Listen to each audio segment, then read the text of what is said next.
Welcome to the show this morning.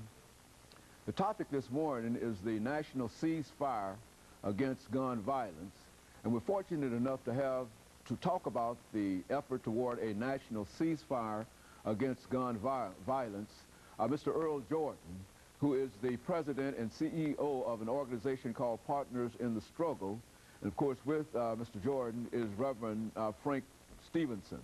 Reverend Stevenson is the pastor of St. Luke Primitive Baptist Church in Nashville, Tennessee. And of course, Reverend Stevenson and Mr. Jordan, let me welcome both of you to the show this morning to talk about what we consider to be a very, very important and indeed a timely issue, and that is some kind of effort to stop all of this craziness in reference to gun violence. Right. And we want to talk about that today, Mr. Jordan, but before we do that, let's have you and later Reverend Stevenson to give us some information about your background, your education, and some of the things that were important in terms of eventually leading you to become active in this effort. Right.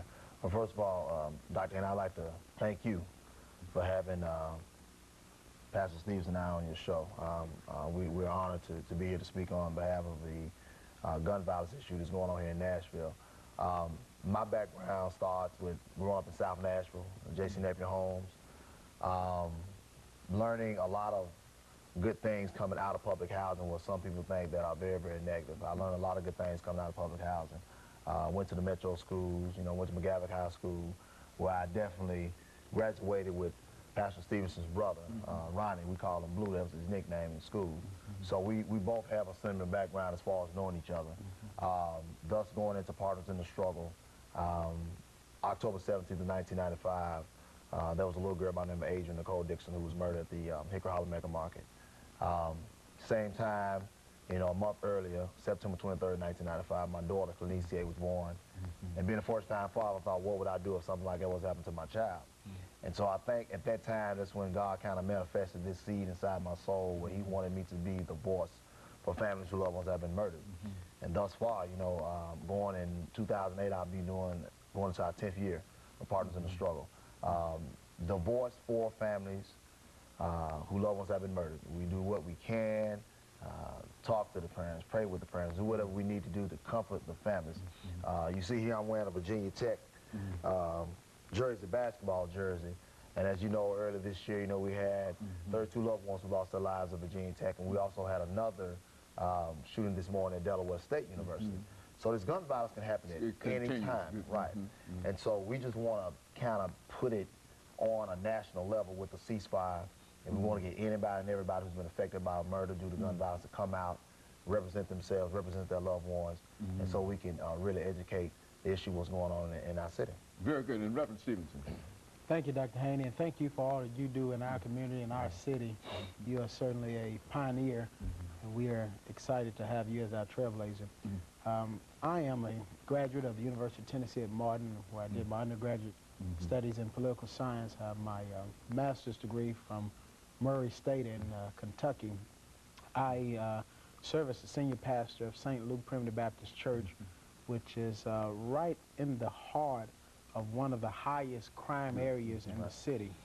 I oftentimes say if you got a good arm, you can stand on our church porch and throw a rock, and if you throw it hard enough, you'll hit the housing projects. And so we're right in the middle of a lot of things that happen in that community, and so we want to be a voice, and we want to be a shining opportunity in that area. And so we've taken advantage of opportunities to partner with organizations like Partner in the Struggle, which is committed to reducing gun violence in our communities.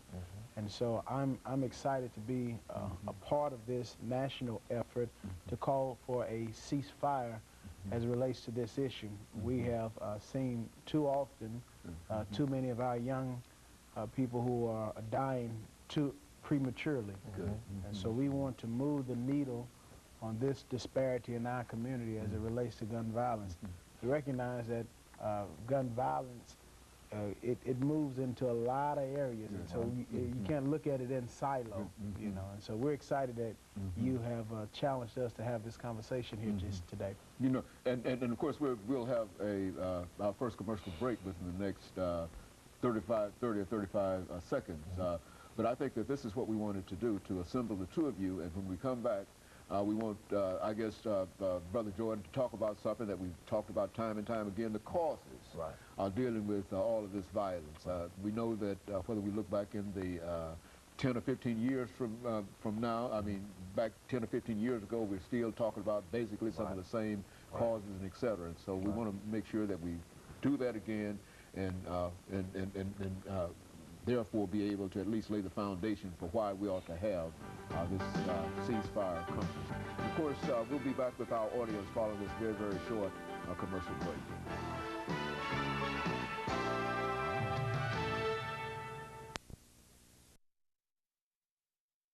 We're talking to Mr. EJordan.